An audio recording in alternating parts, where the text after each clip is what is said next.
Jack Green, thanks for joining me this morning on today's episode of the Track and Field Performance Podcast. I'm really excited to dive into your athlete career as well as your coaching career. You have a very, very interesting story that I think everyone needs to learn a little bit more about before we go on to the more nitty-gritty of what you're doing in your coaching practice. So please introduce yourself and give us that kind of the whistle stop tour. Whistle stop will be hard. I like to rant and ramble, but yeah. So Jack Green, I was 400-meter hurdler, 4x400-meter runner as well. So I went to two Olympics for Team GB. I went to how many? Three worlds, a couple of Europeans, Commonwealths. I'm a world bronze medalist in the relay, European bronze medalist, won European under 23 titles, European team champs. I came fourth at the Olympics in London 2012 when I was 20 years old. And what else have I done? Fourth at the Commonwealth. So I had a pretty good career, to be honest, when it's on paper. But we'll go a bit deeper on that, and we'll find that it's never smooth sailing, and it definitely wasn't in my case. And you've, in the last few years, transitioned to coaching, right? So you're currently working in Saudi Arabia. So talk to us about just a little bit before we go backwards. Yeah, your role as a coach currently. Yeah, so currently, and I've only very recently just started this, I am lead coach for the long hurdles, long sprints, and building out our long relay as well. So, very fortunate to have this opportunity to become a better coach and to be able to support Saudi in developing their athletes, developing a program and a system. Particularly the relay is really exciting, but they have some amazing talent here.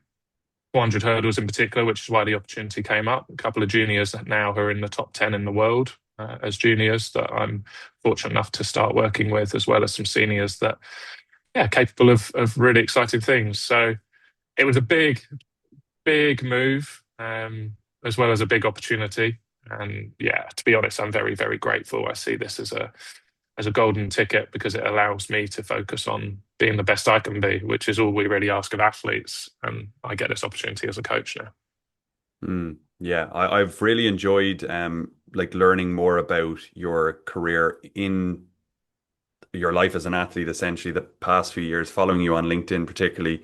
Um, and there's a lot of learnings I think from a coaching and athlete perspective that we're gonna dive in deep to today. So I suppose you've mentioned a lot of the highlights there as an athlete. You've achieved a lot of great things, European world medals and Commonwealth individual places and all those things that I think if you're a tuned in track and field fan in any way, shape or form, you'll know that that's pretty high level stuff.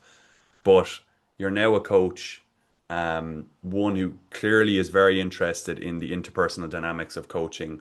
Um, and I suppose that seems to have stemmed from your journey as an athlete. So let's go into that a little bit more and where that all started for you, because you were a very, very good youngster, if you will, even past the under 23 ages, and then it started to take some twists and turns, I believe. Isn't that right?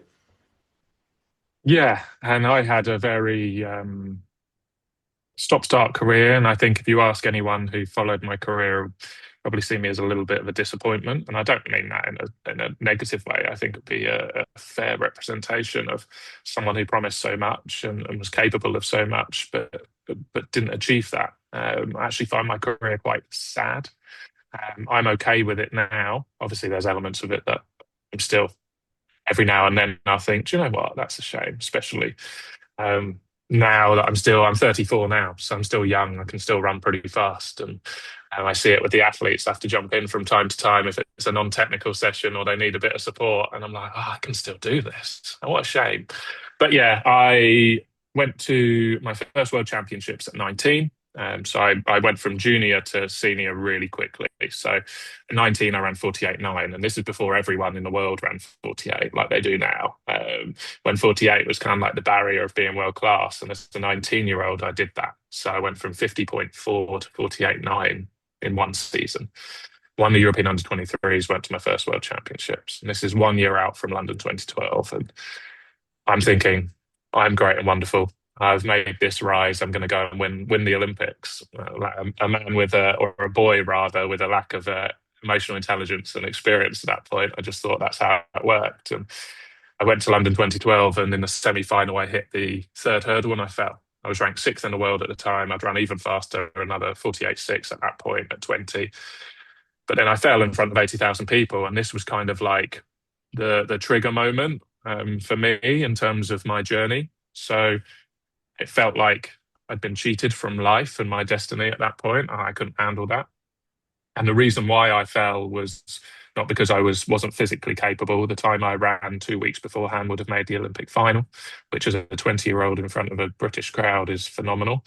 Um, but I didn't give myself the opportunity to do that because I was so scared of not living up to the idea of who I was and that identity I'd created, which either right or wrong, that identity I created, I fully believed, and now it was being questioned. And in hindsight, I really struggle if I don't feel safe from my upbringing and so on. So I suddenly didn't feel safe in that environment. So it's an Olympics, and we're going to find out whether you are who you say you are. That's quite a stressful environment. So I didn't feel safe. And then the other thing that I struggle with um, and work on constantly is not being good enough, which got me to the top really, really quick. But when you're at the top and suddenly, again, similar to the safety, you're asked that question of, are you good enough? That's very, very different. And I didn't have the skills to manage that. So I had no focus, no clarity, hit that hurdle and fell. And then a few days later, we came fourth in the relay, which was kind of like lightning striking twice. We missed the medal by zero point 0.1 of a second. I ran incredibly well. I'm very proud of my performances. In fact, those relays are probably the best I ever ran in my whole entire Mm. life. But it felt like something was against me. But the reason why I'm saying about this is because I really struggled after those Olympics. I ended up being diagnosed with depression, bipolar tendencies, generalized anxiety disorder, and I was considered a threat to my own life all at 21. And I was voted the most talented sports person of a generation in Britain and just come fourth in the Olympics, ranked top 10 in the world all at 20. And yet I was then struggling and ended up leaving the sport for 18 months or so because my mental health was so poor. And I think I said it to you earlier, if I hadn't had those experiences, and obviously there's a lot more that goes through my career, but we won't have all the time to go through them. But if I hadn't had that initial experience, I'd never be the coach I am today. I'd never be the person, quite frankly. I'm a better person because I've had to explore myself and understand myself a lot deeper than I ever would have gone or been willing to go. But yeah, I ended up 18 months out. I then moved over to Florida. I decided to come back to sport, moved to Florida and worked with Lauren Seagrave, which many people on these listening to this podcast will know Lauren. And Lauren just, it was like going to university and doing a PhD, working with that man. And he taught me everything from a scientific point of view. And yeah, very grateful to have that experience with him. And then when I left him for financial reasons, moved back to the UK. I coached myself for the last 4 or 5 years of my career, trained on my own every day, wrote my own program, um, and ended up still top 10 in the world that whole time whilst doing it on my own. But I then retired early at 28. I was still ranked top 10 in the world. I'd just come fourth at the Commonwealths.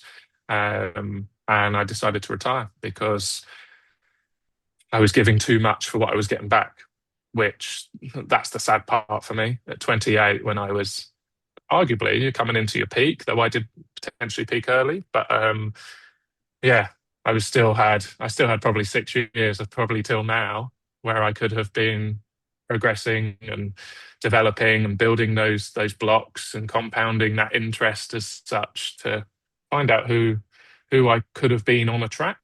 But I made the decision to find out who I could have been more off the track. So yeah, there's lots in there. I know I'm starting to open up a lot, but hopefully that gives people an idea of yes, the top line is great. Here are some medals and here's rankings and every diamond league possible, so on and so forth. But sport's hard. Life's hard, and sport is just an exaggerated version of life Mm. because it has to happen in such a quick, short period of 10 years, say. So yeah, we get the real highs and lows that we'll experience in life, but in a short time frame. And I definitely had those. Yeah, there is a lot in that, but I think it's so important to be aware of the complexity of people's journeys, and obviously yours is a very specific one. But the reality is, and we talked about this before we jumped on, is that the financial stress that athletes go through, the various different environmental factors are very, very, very important when it comes to whether an athlete can flourish or not. If you're constantly in a state of fight or flight, in other words, your nervous system is always on when it should be off. It's a very, very difficult kind of journey to go through for so many years and expect then also to perform at a high level. Um, I'm interested to know, like at 28, was it more that that just became too much, all of those different pressures? Um, what was the kind of, I suppose, yeah, resulting factors in terms of making that decision to retire at that age? As I said, I was coaching myself, so I was being all things to myself. I was being my own coach. I was being my own psych. I was being my own nutritionist. I was being my own S&C, like everything. I had lots of fantastic people who helped me, and I can't completely glamorize this and glorify it and say, well, it was just me every day. Of course, there were people that supported me and helped me, but I was just having to do everything really for myself, and that was exhausting. So then add on that I was keynote speaking to fund my career. I was coaching as well to fund my career, whether that was in athletics, rugby, football, doing speed work with them, as well as working in a gym like part time, just like taking classes for bums and tums kind of thing. And this is just to pay the bills. And I just kind of got to the point where I was like, this isn't worth me. Like I'm giving everything here, and if I keep giving everything, I'm going to end up in a really bad place. And I mentally wasn't in a great place because of it.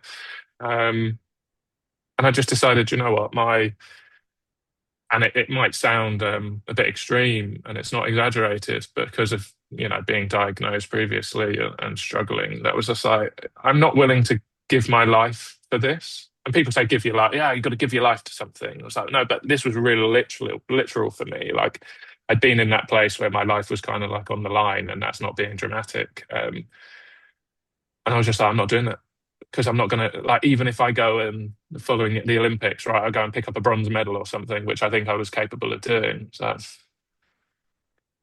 it's not really worth it. Mm. Not in the, and let me change that. It is worth it, just not in the way I was going to have to do it, which is a big part. And we'll talk around how I coach, but that's a big part is how do I create better environments and support people so that that sacrifice is worth it. And I Hmm. don't see it as a sacrifice, it's a choice. I Yeah. just made the choice to put myself first rather than the athlete part of me. Mm. It's such a shame. If I had more support, and this isn't anyone's fault, it just is what it is. If I had me as a coach, and obviously I did, but if I had me separate as a coach, Yeah. it might have been different. I just needed a little bit more care and to feel seen and valued and heard, which I think a lot of our athletes struggle with because of kind of the amateur side of our sport, as well as coaches who typically are a little bit too direct and focused solely on the athlete and not the person. But now I'm Mm. stepping into lots of other things that we'll discuss and talk Yeah. about. Yeah, yeah, absolutely. And they're essential, I think. First having, well, being an athlete who coaches themselves, I don't think it's fully possible to coach yourself like you're someone you're responsible for looking after, i.e., another athlete. The emotional investment that you have in your own career makes that quite difficult and makes it a little bit less rational at times. Can't always step back and kind of say, you're someone I'm looking after, and therefore I would do this. I'd speak to you in this tone, and so on. So I fully get that for sure. But yeah, I want to dive in a little bit to how this has all kind of informed your coaching philosophy. Now, you are someone who is working with people not only in Saudi, but you have some great GB athletes as well. I'm interested to know, like, what are some of the pillars that are very much at the forefront of how you coach because you had this experience with yourself, and you've very much taken stock of, what you would have liked to happen in an ideal world. A lot of reflection has gone on there, clearly. So yeah, just a little bit on those. Yeah, and I think before I say around the pillars, I think it's important for people to understand because a lot of people still see me as an athlete, right? And I Mm. completely understand that. And I also did things quietly from a coaching perspective, but I was coaching from the age of 21. So I had like multiple English schools champions at 21, and I've coached the whole way through. It was actually a big part of my recovering from mental health was like I really want to help other people, and I really enjoy the sport as a whole. So why don't I do some coaching that isn't my sport as such, not directly my athletics, but I can be involved. So yeah, I've been coaching since I was 21. At 28, when I retired, I then worked with an Italian 100-meter runner who ended up winning the World Relays that year, going to a third Olympics, making Olympic final, as well as lots of young lads. And now working with, as you said, working with Saudi, which is great. But I also was already working with multiple GB juniors, England juniors, working with the England team on their relay programs. But Lena Nielsen as well, who's an Olympic bronze medalist in the relay, 400-meter hurdler. Been working with her since October. So my philosophy is always changing, like we all are. It does. You get influenced by other people, experiences, and so on. But yeah, mine has been developed through a lot more than just running around myself, which I think very keen to communicate. Because when I speak, people see me now and they're like, "Are you back running?" And I'm like, no, I coach. Like I've been coaching for a while. Like so, but yeah, in terms of the pillars, the number one, and there will always be the number one. This one isn't flexible. Is human first. If you are thriving personally, you are more likely to thrive professionally. As simple as that. You're a human being 24 hours a day. You're an athlete for like two. So why would I only focus on the athlete? You cannot leave your troubles at the door, or, well, you can, just not for very long. And some people do it for longer than others, depending on their experiences when they growing up or their capacity. And yeah, for me, that is everything. So understand that people are human beings, and then we can build from there. So understand they're going to have days where this just doesn't work, or they're in a certain place, and that's okay. We don't work with robots. And if I think I'm working with a robot, I have one system, well, guess what? I'm only going to get results with some of them. And that might deem me to be a good coach. I take on 100 athletes, I treat them all as robots, and I get one that wins the Olympics. But that's not down to me. That's down to that person being incredibly talented and capable, and me just not getting it wrong, and it for some reason falling into place that how I work works for them. But yeah, for me, it's human first. So let's look after them. Next thing I wrote was like seeing people for who they are. And I mean that both from like, and that links into human, but both as a person, but also as an athlete. So understanding who they are, where they've come from, what they've done. So making them seen, valued, heard, make them feel they belong somewhere. But then also as an athlete, what makes them special? Like what makes them different? Lena Nielsen, I've been working with her since October. Still can't tell you what makes her special, and I mean that in a really good way, because she's just really well rounded as an athlete. Like she'd do well in most programs. Yeah, she's going to do better in some or others. I'm trying my very best to find what that is. And she's running really well at the moment. Won a bronze at the World Relays, ran 49.4 twice, has never broken 50 in a relay, so 50.7 before. So we're in a good place. But I'm still trying to figure her out because she's just good at everything. She's just solid. You know, most athletes I work with, they have one thing that you're like, whoa, that's why you're here. Like, let's lean into that. For me, I was good at lots of things. I was a well-rounded athlete, but I did have something special, which was my lactic tolerance. My lactate tolerance was through the roof. Like, there's no one still now. I've never met anyone or trained with anyone that can handle lactate like I could, which is unfortunate because it's not a particularly fun thing to be good at. But that's the thing I was good at. So for me, that's how do I identify that as people, but as athletes? Um, I'm very big on biomechanics. I think they're easy wins. So everything I do is very technical.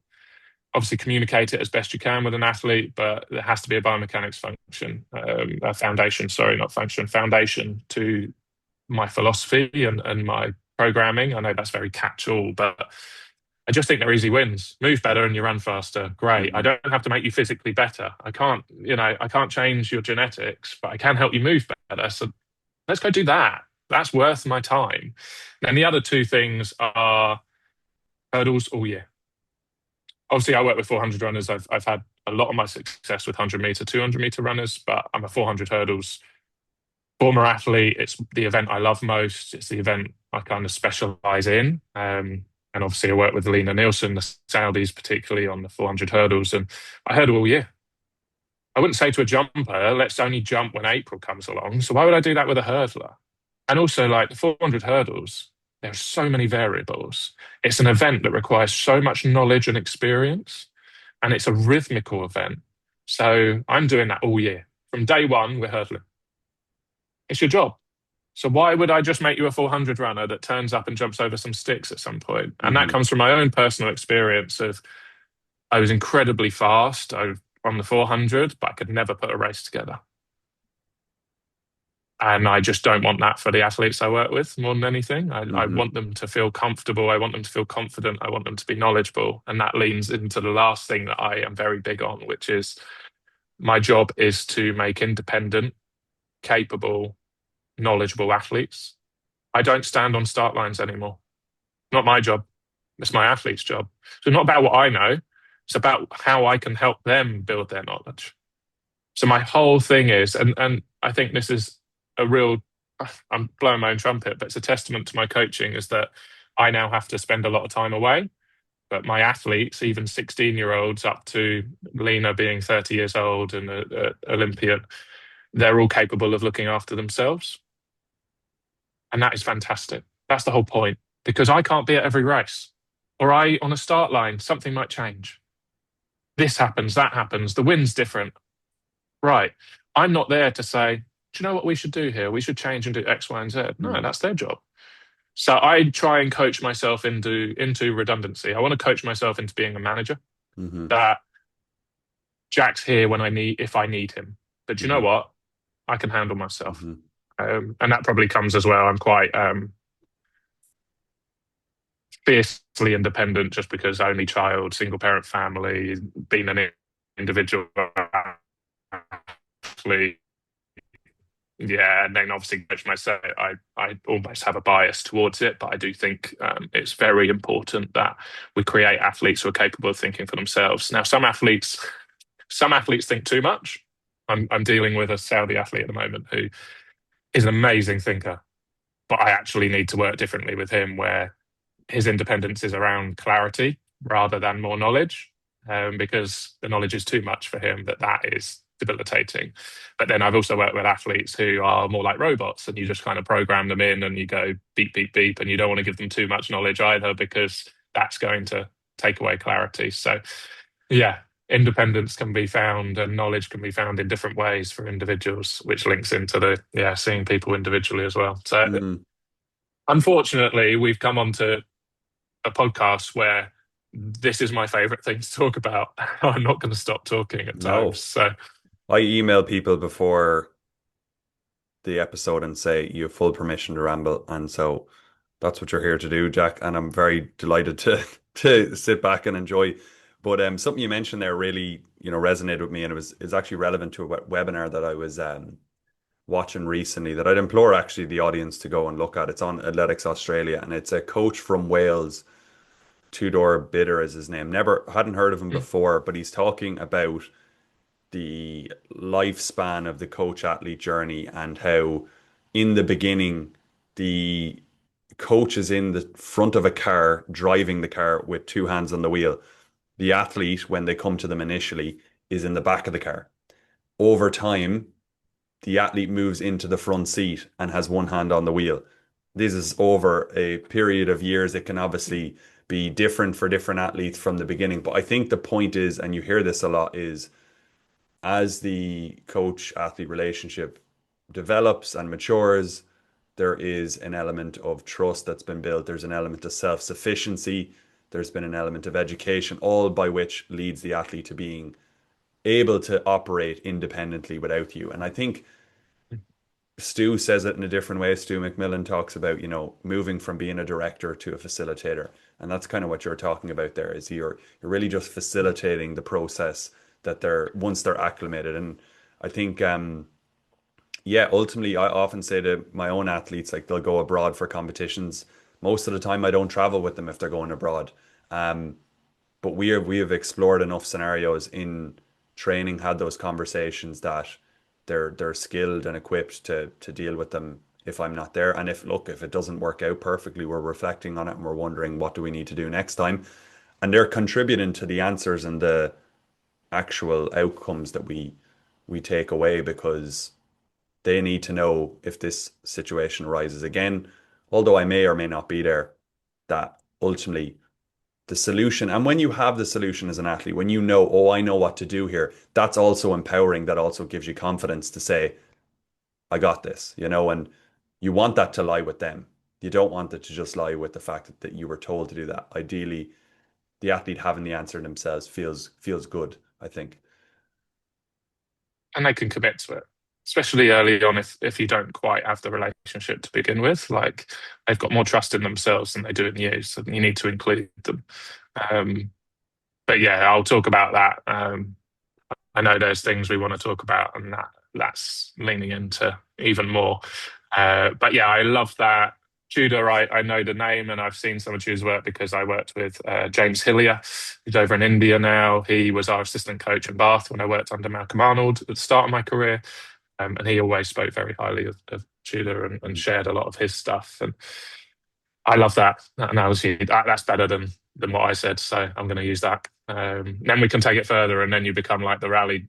It's like a rally partnership, right? You're there with the map going, take these directions, and they're the Yeah, ones going at a million miles an hour in yeah, control of the car. So, that's a good yeah, I one. like that. Thank you for sharing it. You've mentioned that, communication is one of your big strong suits as a coach. Um, I think that gets, distributed online a lot. That communication is really important. Um, what probably doesn't happen as much is contextualizing what does that actually look like day to day in the variety of scenarios that you are presented with. As you say, like you try to coach the individual, um, and the human. You work with a human. So I suppose that gives a lot of scope there for like what good communication looks like from your philosophy. I'm interested to hear a bit more about that. Yeah, and this is something I'm thinking about a lot at the moment because I've obviously started working with athletes who I've got some athlete whose English is impeccable. It's better than mine, but I also the majority of my athletes have no English whatsoever, and I'm having to learn how to turn what I believe is a strength of mine into something different. And communication isn't just verbal. And as you can tell from this, I like to talk, and sometimes I talk too much to coach. I think that's as much it's a strength. It's also can be a downfall. Where I'm like, I just make that cleaner. Like where I'll rant and ramble and then go, actually, can I just now I've said that out loud, can I come back to that and just go, do this, this, and this, or this is what I actually meant to say, rather than the big novel that I've created where I see athletes look at me and I'm like, yeah, I've got this wrong. Um, I just question a lot. I question constantly. And this leans into the independence as well. Like an athlete will run, and you can tell the athletes that have come from the typical model of like vertical relationship, right? Vertical hierarchy of like the coach is in charge and the athlete's the athlete, and I'll do as I'm told by the dictator. Whereas I'm very big on like this is a partnership. So you can see they'll finish a run, they'll look at me and go, and I'm like, well, and what? And they'll be like, well, what? How was it? And I was like, I don't. You tell me. How was it? I'm huge on like, well, what do you think? How do you feel? Because we talk about that being independent. It's like, it's about your feeling. You are the expert in yourself. You might not have the awareness that you're the expert, and I'll help guide you on like understanding yourself better. But my job is to be the expert, which whatever that is. I'm meant to have more knowledge in the sport, energy systems, technical, whatever. But I don't know you as well as you do. So I need you to guide me because I can make an assumption that this session is meant to be X, Y, and Z, and you're meant to feel like this at this point, and it's meant to do this. But you are unique. You are different, and that's the thing. Especially working with elite athletes, it's like they're all weird like they're all weird anyway. They're all freaks, but they're not all going to respond in the way that I want them to. So I need them to communicate. So a big part of communication for me, and it helps them feel included. I say about people, I've mentioned it a few times, people want to be seen, people want to be valued, they want to be heard. Me asking questions is the easiest way, not only for them to build their awareness of themselves, but it's the easiest way for them to feel connected to me because it shows that I genuinely care about their opinion. You tell me, how was that? Okay, and what do you think we could do to change that? Mm. And sometimes I get that wrong because I might be feeling pressure myself, whatever. And I'm like, right, I can see a change and I want to fix it because I so desperately want to help you. But it's not about me knowing, as I said earlier, it's about them learning. So, like, I need to help them on that journey. We all know, if we've seen every self-help book, we've been listened to everyone who's like, oh, yeah, this was the experience and do it. But until you experience something, you're not going to make that change. Mm. So that's where my questioning comes in and my communication. And my questioning doesn't just happen on a track. Like, I'm checking in all the time. I see it as like, I'm a dad. I've got a 2.5-year-old, which is awesome. It's the stress itself that I take to the track sometimes. But um, I basically see coaching as like being a dad. Like it's my job to help them develop them as people and to support them. And I need to know about what's happening beyond the track, and not in a controlling micromanagement way, but just an awareness. I'm not Mm. responsible for their personal lives. They are, but I am responsible for being aware of it. So like every day they're coming in, I'm like, how are things? How's your mum? How's this? How's your partner? I had something happen once that helped bring this through from communication. I asked an athlete how they were one morning, and they said, do you know what? I really miss home and I miss my family because we've been away for a long time. I'm in South Africa. And I kind of was just, not every point you need to act on, but I kind of made a note of it. That day they torn their hamstring in a very routine, just a run to hurdle one, tore their hamstring. That's linked. Now, would I have changed the session? No, I haven't done anything wrong. I don't believe in that moment. It just is what it is. But it's understanding that these communication, this questioning allows me to be better informed about my athletes and also address like, okay, that was an injury, which sometimes is inevitable or it's random, because that's life. But instead of me being like, right, well, did we do everything physically? Which obviously I dissected and looked into everything from a training perspective, but there was a very human, personal element there that definitely contributed to an injury. I wouldn't Mm. have known that if I didn't care. I Hmm. genuinely cared. And then I'm making plans of like, okay, we can do all your rehab here, but you're still going to be unhappy. So let's get you home. We can do your rehab at home. Let's go do that.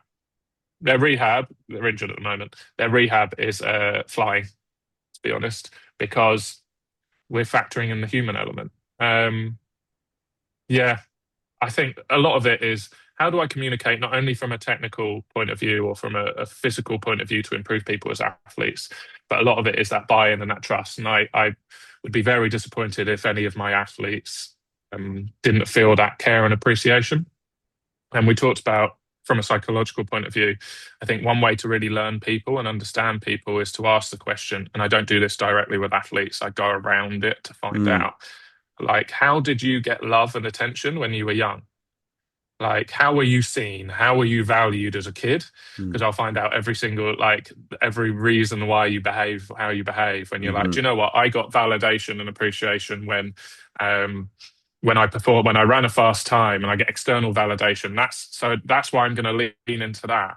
Which is why I have athletes that when I'm saying, can we run at this percentage, like at this time, and they can't, it's always like more, more, or they're looking for me for validation the whole time. Like, oh, right, that's how it happened as a kid.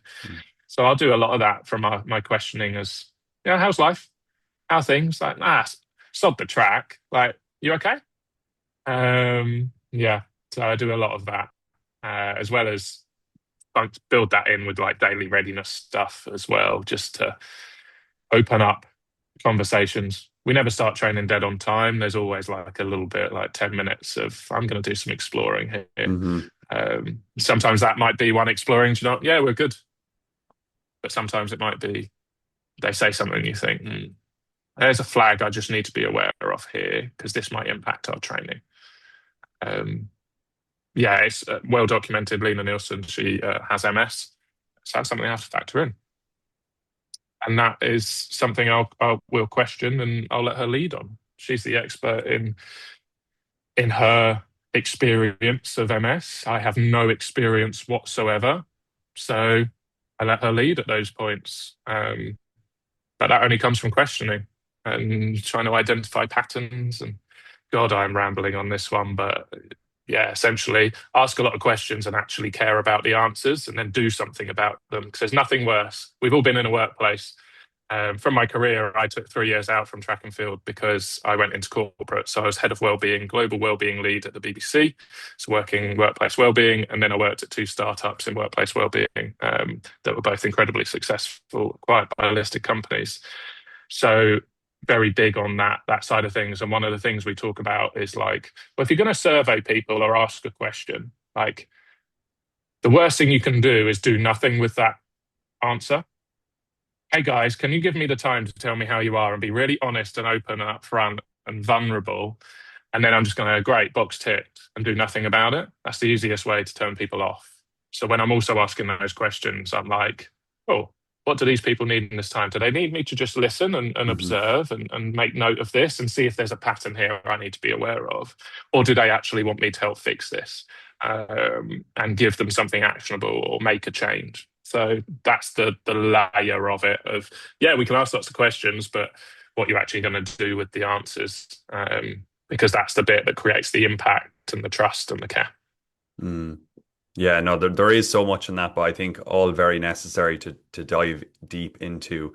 A lot of situations that I've kind of experienced with athletes flashing up as you're giving all those examples.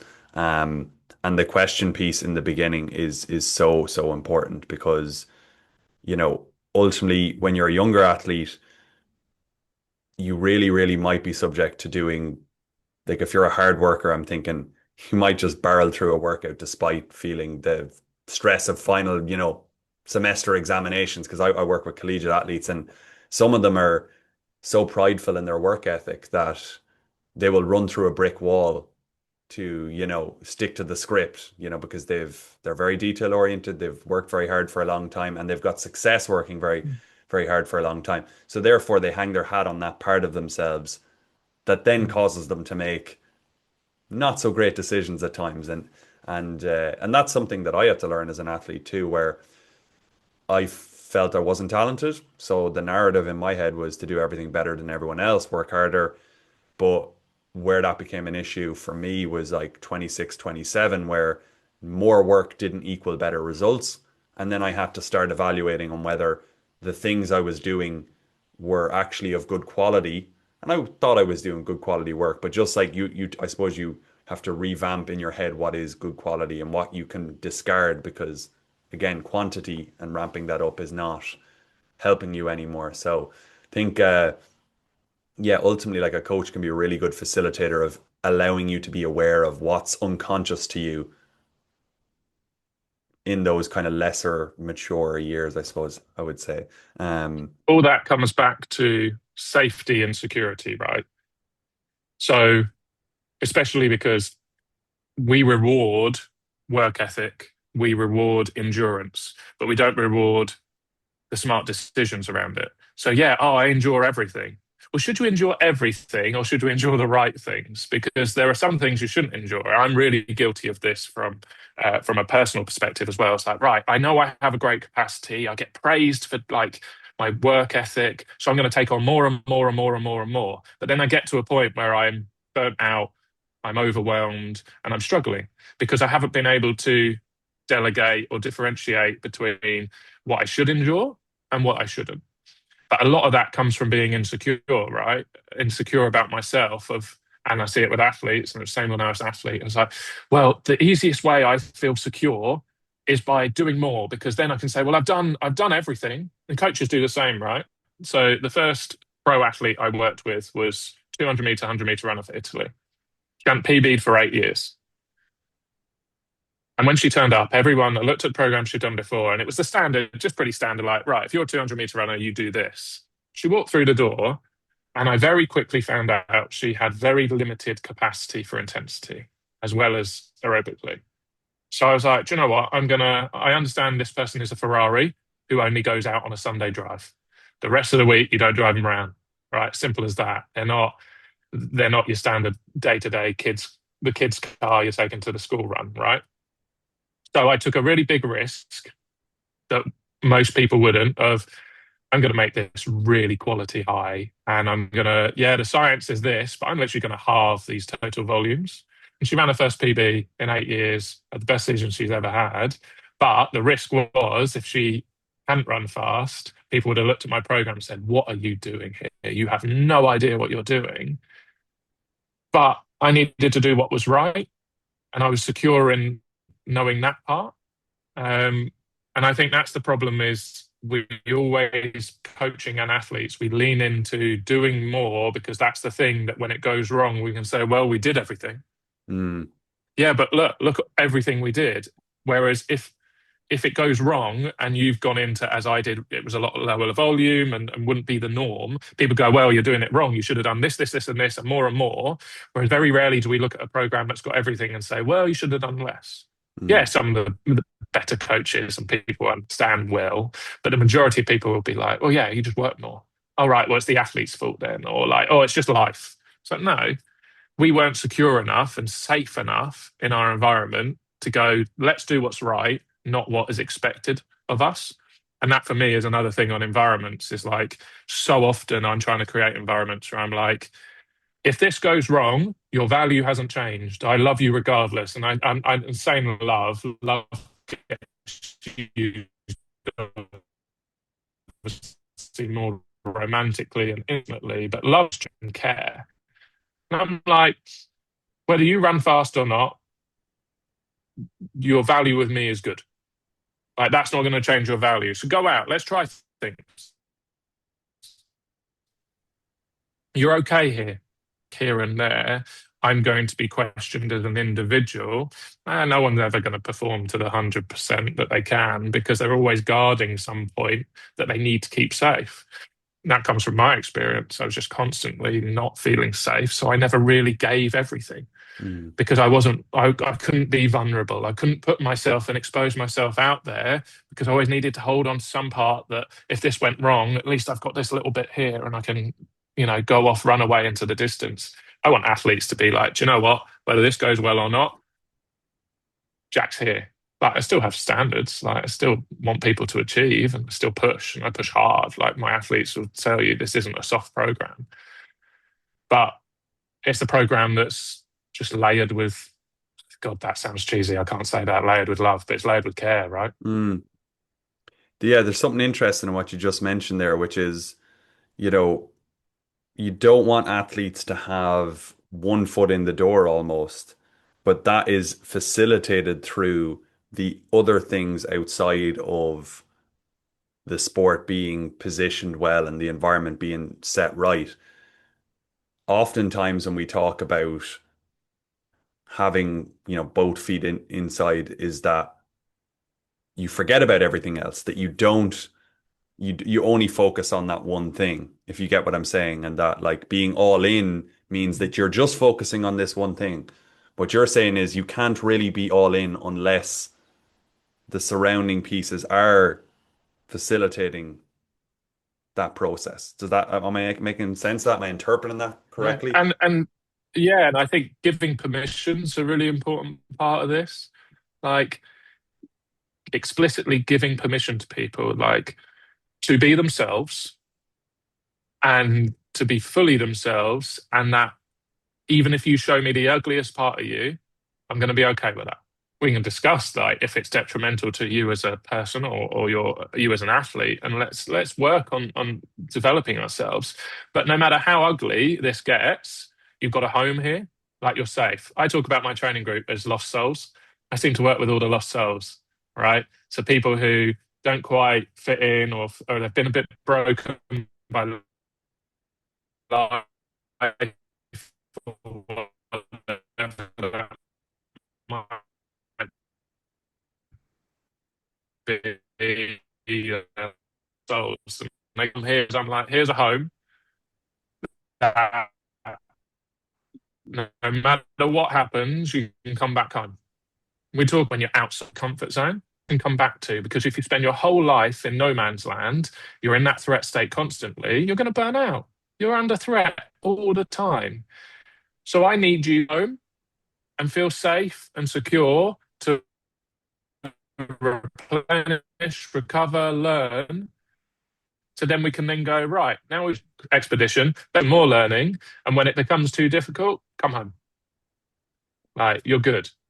And I think unless an athlete has a home, whether that is from emotionally, whether that's physical, whatever it might be, unless they have a home, they're not going to have a long career. Um, it's as simple as that. You can't live at that intensity for too long. I never had a home. I never had anywhere I felt safe. So yeah, that's what I'm just trying to create so that athletes can learn and develop and be better. Uh, and also like sustainable excellence. I'm the athlete that had a career, but I had a couple of years of like high intensity and then burnt out because I was in that threat state the whole time. So yeah, as you can tell, a lot of my career, fortunately, has um, allowed me to hopefully understand athletes a bit better in this sport and performance and pressure and psychological side, and just trying to use all the things. I'm trying to be the coach I wish I had. I'm trying to be the person that I wish I was, um, and that's influencing everything. Yeah, one thing that I see potentially coming up there, or a question that coaches may have, is like when there is an athlete who's coming in and maybe they're potentially, for lack of a better term, kind of disruptive or disrupted in their own way. Um, because I think just being devil's advocate here, like coaches might have preferences for certain types of athletes and behavioral models and all that kind of stuff. We get this phrase thrown out a lot where we kind of say meet the athlete where they're at, so person comes to you the way that they are in from a multitude of perspectives, which you've highlighted really well in terms of how they can become that person from their life and previous coaching experience and whatnot. How do you then, I suppose, and you've touched on probably some of this already by asking questions and whatnot, but what do you feel like is like an appropriate way to meet the athlete where they're at? Like, because I suppose, is there a limit on what you will tolerate in order to, I suppose, keep them in the group or whatnot?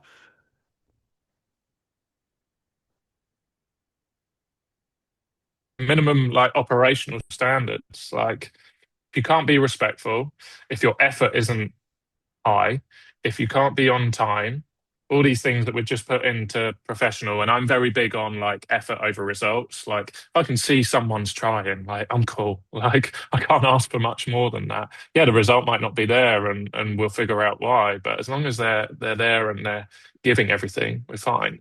So yeah, I kind of like have minimum standards. But then I also won't kick someone out immediately if they don't meet my minimum standards, because then my minimum standards, they might have lived a life that's different, where their minimum standards either didn't exist or they were completely different. And it's a bit like when you say, oh, that kid's naughty. Well, no one's born naughty. They're acting in a certain way. So why are they acting out? We talked about when you're young, like how you get attention. Like a lot of people get attention by being naughty or misbehaving, because attention's just it's not good or bad. They just want attention, whether it's bad publicity or good publicity, right? Mm. It's that saying. And so people go, well, if I misbehave, then the coach will talk to me more. Yeah, it's actually like they might be talking to you negative, but but they're giving me attention. So just understanding people better than that. So like if someone turns up late, one, just life can be life, right? So I'm like, you can be late to training and just let me know. What's the reason?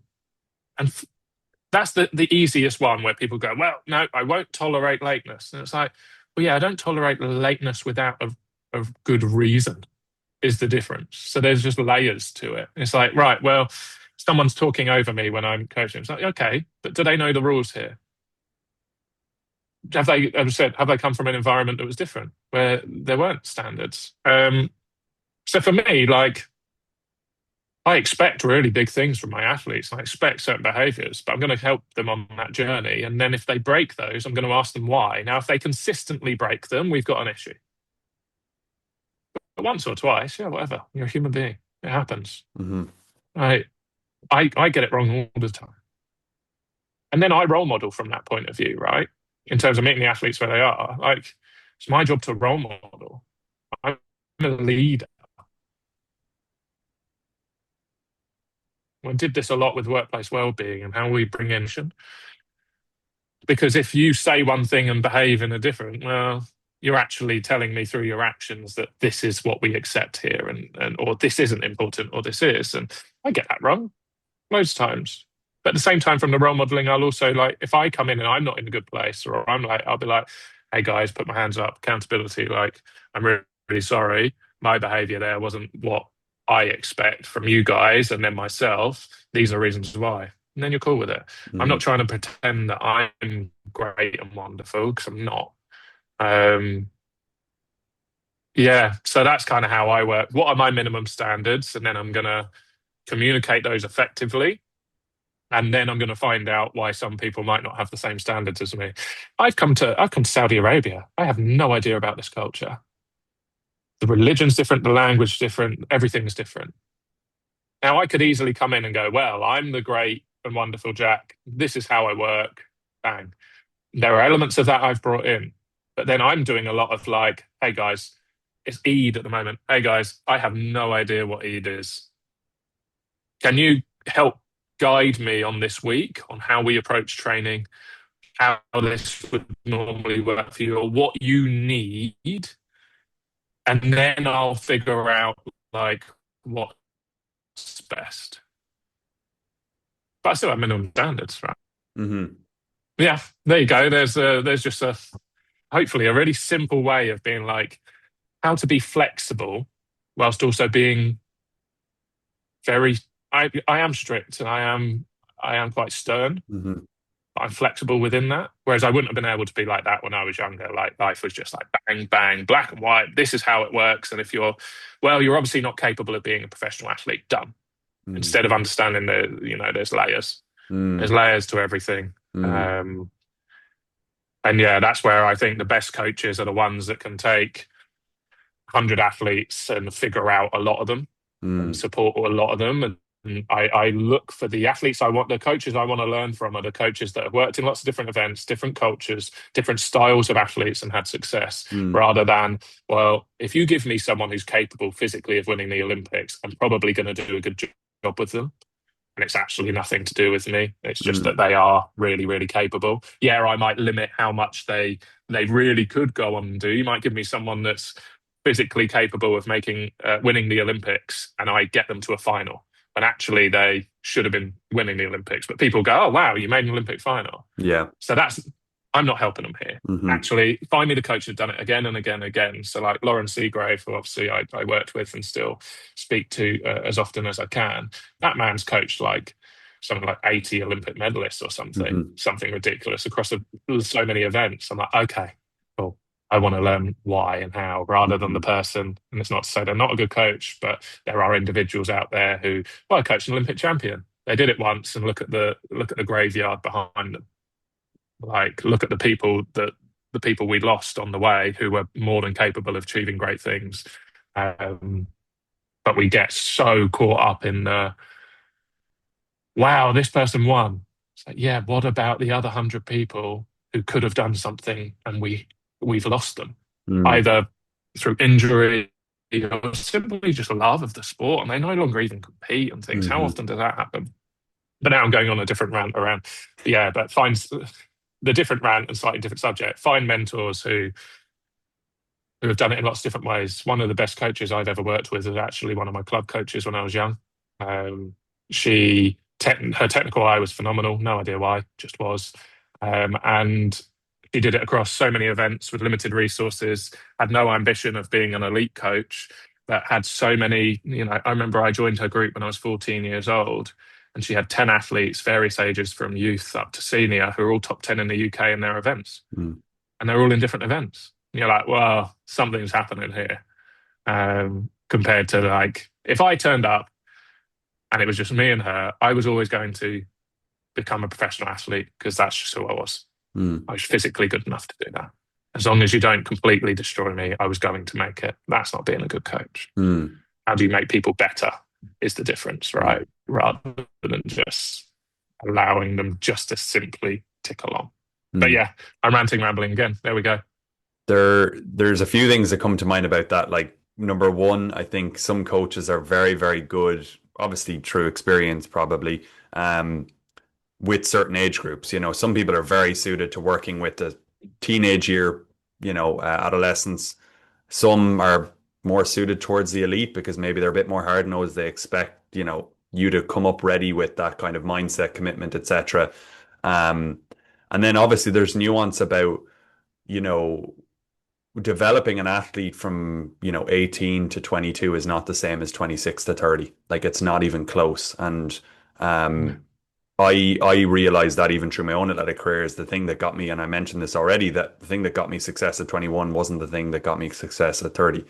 And that's a reflection process that I think, obviously people need to go on. But it does, I suppose, amount to the curiosity that coaches need to have about the different ways that one another operate, and just that the fact that you're never stop learning about, um, the process of working with individuals, either from a training standpoint or an interpersonal standpoint. Like these things evolve, and again, solutions have to diversify.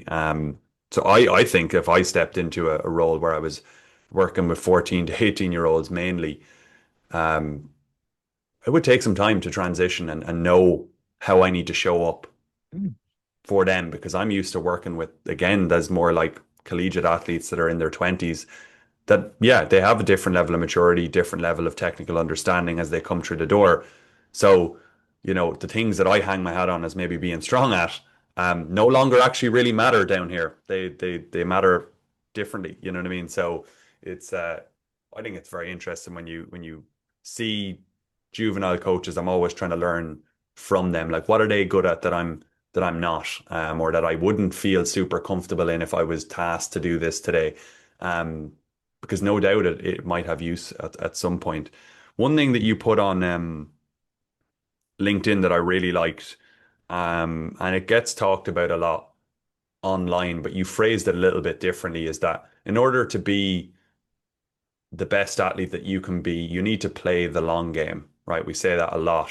And I think you're even alluding to it there in your previous answer, and how you kind of allow them to undergo that process. But you yourself said that you didn't feel like you had the staying power. And you may have talked about the conditions that make up one's ability to stay in the sport or have that staying power.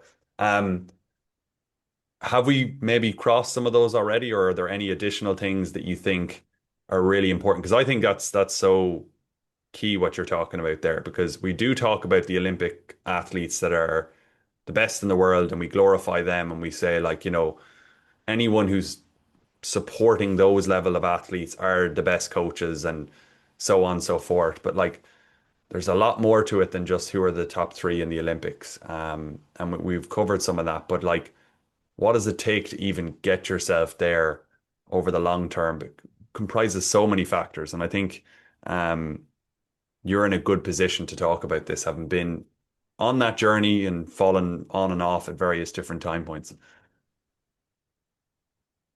Yeah, and I think it comes from that point, like retiring at 28. If one of my athletes retires at 28, I'm going to be so gutted.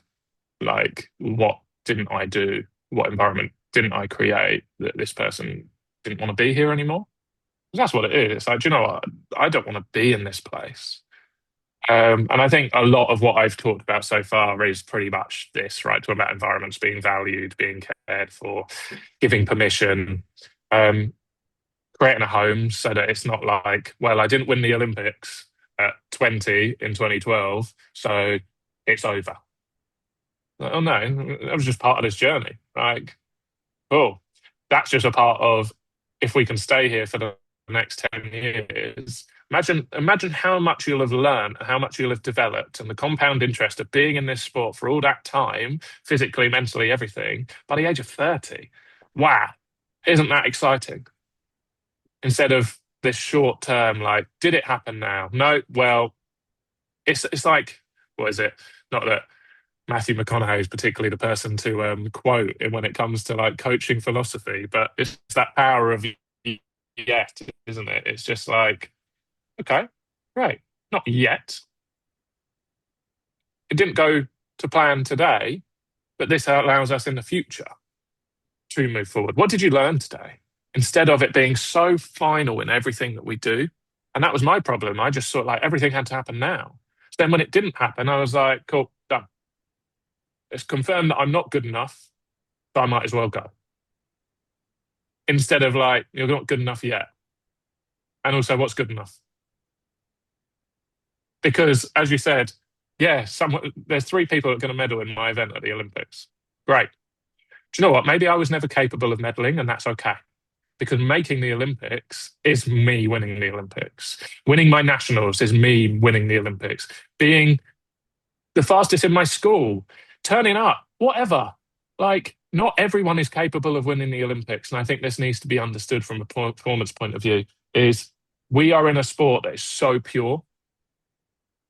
Someone was asking, like, I worked in professional rugby, football, cricket. People are like, you're going to make me fast. And I'm like, I'll make you faster, but I can't make you fast. If you're not fast, you're not fast. Like that's just you and your restrictions, which you can overcome in other sports because there is a higher amount of tactical, technical, um, that side of things. But our sport is quite pure, and not every single person I coach is capable of winning the Olympics. But what are they capable of? They're capable of finding out how good they could be.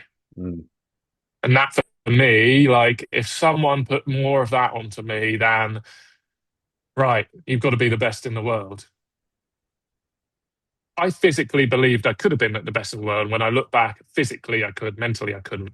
But not everyone's in that position. I literally, the athlete I'm most proud of working with, and I've had, as I said, I've had athletes that have gone to Olympics, made Olympic finals, I've had winning the world relays, just medaled at the World Relay Championships just now, running PB, great, all of these things. The person I'm most proud of working with was when I was down in Canterbury, and I was still an athlete at the time, and so but I was coaching him. He was 400-meter runner, but he was a long jumper. He was coming into 400. He had PB of like 54. And he came in and he said to me, my life's aim is to go under 50 seconds. Well, okay, cool. In the first year, he ran 49.4. And I'm so proud of that guy. And I had so much enjoyment from working with him. And he is never, ever, ever going to be a professional athlete. He just doesn't have that toolkit. It didn't matter. We found what he was great at and we maximized everything he had. And you know what? What I was most proud of, he became a better person. This is a kid that, bar telling me his dream was running sub 50, he could barely even look at me or say hello. Mm. He was so shy. He'd never, like, not that these are the measures or anything, but he'd never had a girlfriend. He'd never been on a date. This kid, and like, just socially wasn't. By the end of this, not only had gone sub 50, I went to his wedding last year. He's Mm. become a dad. It's so cool. And yeah, I love the performance side of sport. Like, I love the elite end. It's where I get most excited. But actually, the athlete I'm most proud of is that guy Mm. because I helped develop him as a person, and we really maximized everything that he had. Mhm. And that's all I'm actually trying to do with every single athlete I work with. Is I'm trying to do but right by them and maximize it. Now, if that ends up they win the Olympics, wonderful. I'm going to be incredibly happy about that. But you know what? If we find out how good they can be, the same thing. I never found out how good I could be, ever. Mm. I've always stopped myself through fear. And that's, yeah. Lena Nielsen, I think she's capable of really great things. Not that you can do predictions, but we've got a European and Commonwealths, and she's Mm. capable. Like the things she shows, what she's capable of, if she is able to find out how good she can be, yeah, she can end up winning things. It's That's exciting. But that the whole focus isn't we want to go and win the Europeans, we want to go and win the Commonwealths. The focus is like I want to get everything I can out of you, and I want you to feel like when you retire that, do you know what? I gave that a really good go, and I did everything I could within my power, and that's it. mm. It's like there's an infinite part to it versus a finite part to it. It's keeping that yet, as you said, kind of in there at all times. And if I may even interpret that, it sounds like you trying to be the best was what stopped you from being the best. Is that there was a lack of exploration there? There was a lack of like possibility in terms of curiosity and like kind of, yeah, I suppose embracing the unknown of like, I don't know how good I could be, but that's the exciting part. Um, Instead, it was like very fixed. The goal had to be the best or not be anything really. That's how I've interpreted it anyway. I'm not sure if that's right. Yeah. Well, I think it's the I have to be the best. It's not I'm trying to be, because trying would be more around the journey, but it was like Mm, I have to be the best. And if I'm not the best, then I'm a failure. mm, And that got me to the top really quick, young, because the intensity went through the roof. Because I was so scared of not being the best. It was like, I'm going to absolutely destroy myself to get there. mm, But there's no longevity, there's no sustainability mm, in that. There's no, as you said, exploration, there's no play, there's no fun, there's no experiencing the journey. I didn't enjoy the majority of my career mm, because the whole time I was living in a world of failure of every single day, even when I won the European under 23s at 19 years old. There aren't many teenagers that have done it. I ran 48.9 at 19. I went to a world championship. So I was ranked top 10 in the world my whole career. I came fourth at the Olympics at 20 in the relay. I ran 44.4 in the relay. And after every single race, I'd step off the track and be like, well, I'm not Olympic champion. Every single training session. Yeah, but you're not Olympic champion yet. And this is the kind of thing we'd glorify and glamorize from a society point of view. Isn't that great? I remember I did an interview after I went to the World Championships at 19, and it was a really long season. It was in South Korea in September. I'd peaked for European under 23s because we didn't know if I'd make World Championships at that point. I was just a kid coming through, right? But I ended up, I'm now going to World Champs. But I peaked for July. I was just a bit cooked. And I came like fourth in my semi final. I think I missed the final by like 2 places. And there's an interview with the BBC afterwards where I'm going, I'm an embarrassment to everyone. It was a waste of money to send me here. It's a waste of the team's money. It's a waste of my time. And I got praised for it. People are like, isn't that the attitude every athlete should have? Yeah, that's great. Whereas actually, as a coach, and as a person now with a bit more awareness, I'm looking at that and going, what is going on in this kid's head that mm, they are destroying themselves so much when he's gone from 105th in the world the year before overall to 16th in the rankings and he's missed out on a world final by 2 places. This guy's never even been in a senior champs before. And that's the response we're getting. Now, a lot of that fire, great, but that's not being directed in the right place, in the right direction. Yet instead, I got that's exactly the attitude you should have. yeah. What we praising, what we rewarding. So then I learned from that point, right, well, this is how I'm meant to behave. This is how I'm meant to feel in this environment. And I talk about the sport suppresses people being who they should be because it's going, well, you should be more like this. No, you should be completely you, and then we'll figure out how that works with the sport. Mm, Rather than you match the sport. It's the same with the coaching part, right? It's then going, well, this is my program, and it's either going to work for you or it doesn't. What a load of rubbish. Like, come on. Let's let's just support people a bit better. I don't even know what the question was. I just got mm. really passionate about No, no, that. it's great. I love it. Yeah, that for me is so important.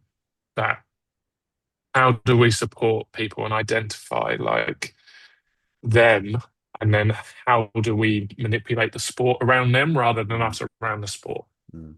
I think your example is different to mine in that I talked about how the training had to evolve or differ when I was like kind of in my later part of my career versus, the things I hung my hat on in the early stages.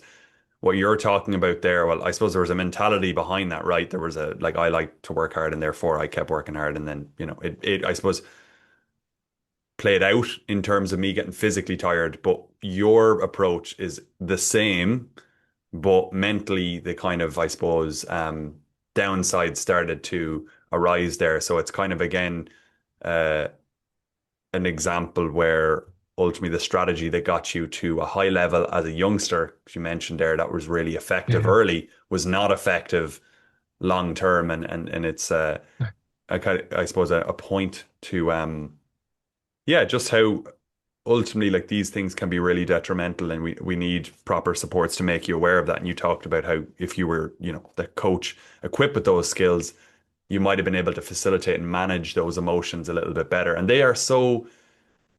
they're such intangible things that really do play a part in an athlete's ability to stay in the sport that we just don't spend enough time talking about. That it isn't about the X's and O's all the time. It really isn't. It's sometimes about these very human psychosocial factors, as they're called. Um, Jack, I think a great way to wrap up, and something we actually haven't talked about at all thus far in this conversation, is the book you just released. And now some of it, Mm. obviously, content-wise, might be very relevant to this conversation. But I do want to give you time to share, um, this book that you've developed, which I'm sure is full of rich information, just like the conversation. So please do tell us a little bit about that and where we can get it.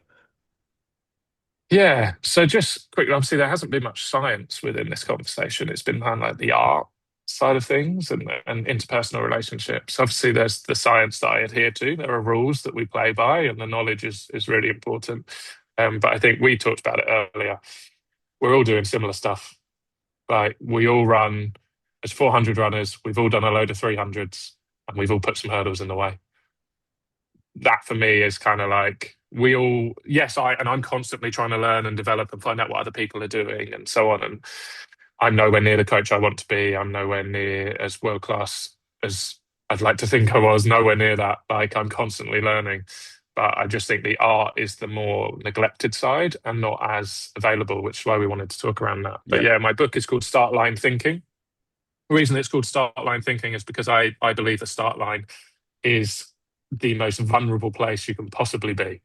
Like, if you're ever going to have any demons, you're ever going to find out like who you really are, whether you want to find out or not, it's going to happen in those moments. And that's not just start line from runners. Like, we all have start lines. We are all going in those positions where suddenly everything's just become very close and very focused and very quiet. And those by being busy in our whole lives or whatever we've been trying to run away from, oh, right, they're here. I need to address them. So that's what I think about when I think start line thinking, just because the amount of times I've stood on a start line, spoken with other athletes, and it's like the little demons are talking at that point. Like if you haven't quite done the train, you've been injured for a certain amount of months, you suddenly stand on the start line and goes, remember when you were injured for a couple of months? I'm like, yeah, great, thank you. Those aren't the doubts I want right now. So yeah, I've had a book deal twice in the last 12 years, and I've always bailed out of doing it. It always felt really difficult for me and too vulnerable and exposing to have my words on paper. Like speaking, great, because they kind of come and they go. And I know podcast forms are longer, but it just doesn't feel as permanent. Whereas like a book's like, oh wow, here it is. So I was kind of like bailed out. So then I made it a challenge to myself in the last 3 weeks when I published it. Like, I'm just going to self-publish a book. I'm going to write down, it's only small, like 47 pages, really practical, kind of the lessons I've learned and how I can help other people. And I don't care how much it sells. That's not what this is about. I'm not going to make money off it. It is simply how can I help other people? And how can I help other people potentially have a smoother kind of experience through difficulty? And this is obviously a lot of it comes from my sporting experience and will connect and relate with people who are in sport in particular. As I said, I've worked in workplace wellbeing, and I think performance is just inclusive. Like if you're trying, you are a performer. You're a high performer, or trying to be a high performer at least. Like trying to be the best dad I can be is performance. It's exactly the same, really, as running around. Like I'm just trying to be the best version of myself, and that's why I think these lessons can kind of go beyond just, well, I was standing on a start line, and I do keynotes all over the place and for everyone, and I just start with the fact of like, I'm a human being trying to do something well. The thing I just happened to try and do something well was running around, that put me on a podium, right, and gave me a platform. But here are the lessons that I kind of learned and wish I knew. So it's all really practical. There's 10 chapters because it's 10 hurdles, very clever like that. 10 hurdles, and each one's a different lesson with a little story of how I kind of learned that, how that then applies, and then very practical, actionable questions at the end of each kind of hurdle, each obstacle. That's like, right, how is this potentially affecting you in your day to day, and like, what changes are we going to make? So yeah, that's kind of what I've done. something I've given to all my athletes and been like, right, you don't have to listen to me rant and ramble about this now. But why I made it short and as like impactful as possible is because I wanted it to be actionable first, no fluff, but also like you can go back to it because we talked about experience. So I can do all these, let's say these life lessons, and I regularly do on keynotes and in coaching. I say, oh, well, this effort over results or fear of failure. And people just look at me and go, yeah, yeah, yeah. And I'll be like, you might not be able to apply it yet, but there'll come a moment where you have an experience where you go, ah, that's what Jack was talking about. You might not be able to use it in that moment, but you can go back and say, oh, yeah, now I've had that experience and I want to change how I respond to it next time. Right, how do I do that? Mm, So, yeah, so I wrote a book, Start Line Thinking. It's on Amazon. And then I just did a free chapter on fear of failure, which just go onto my like social profiles and there's a link to it. And the plan is, how do we just help people? Quite frankly, I didn't have the career I wanted. I've struggled in life quite a bit mentally, and I wouldn't want anyone else to go through that. And I kind of wrote this book almost as a little bit of like anyone I care about, and like my daughter growing up. I really hope that these things can help you, and you just have an easier life than I did. Mm. Yeah. So just that you can manage things better. Not that you're mm, going to not have adversity, but because it's important that we do and it's inevitable that we do, but can you just handle those times a little bit better? mm.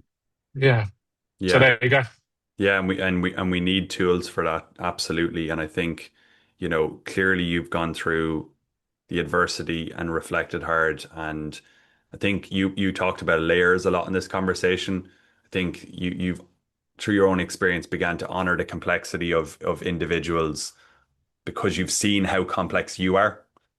And subsequently you've got more curious about these sides, and that definitely is reflective in your coaching. And it sounds like um you're in a great position to help people, and I think that's really brilliant. And I'll certainly be picking up a copy myself, and that's not just an ad of any kind. I just think it'd be interesting to read. Um, and I thank you for the conversation this morning. It's been absolutely lovely. Um, I think you've got some great perspectives on this stuff, and it's cool for me even to just chat to you because honestly, I was watching those London Olympics myself as a as a fan of the sport even back then. So yeah, it's cool all these years later to be chatting to you and see what you are doing now and how you're contributing in a different way. So thank you for coming on. No, thank you very much. And hopefully, I appreciate this might be a little different for listeners, a little more holistic, well-rounded. But yeah, if people want to talk to science as well, there's plenty of that. You can reach out to me and see what we do. So yeah, really grateful to have this opportunity. As I said, we spoke before, and I already listened to your podcast load, and I think there needs to be more content like this. I've learned so much from a lot of the guests, particularly a lot of the obviously you've got people like Laura Muley. I was unfortunate enough to know Laura and to watch him work, but being able to see a lot of these American coaches on your podcast and learn from them. That's the best way to learn, isn't it? Like, what are other people doing? Success leaves clues, so does failure, but success leaves clues, and let's just see what other people are doing and see what we like. So, yeah, thank you for doing this, and thank you for inviting me on.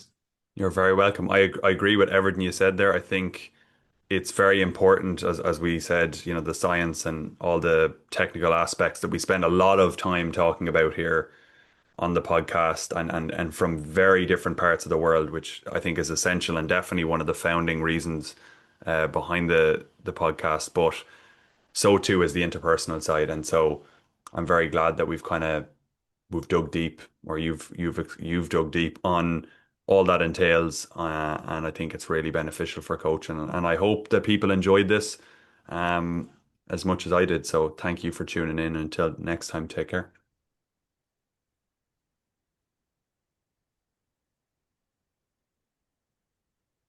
Cheers, Jack. That was great. That was No fantastic. worries.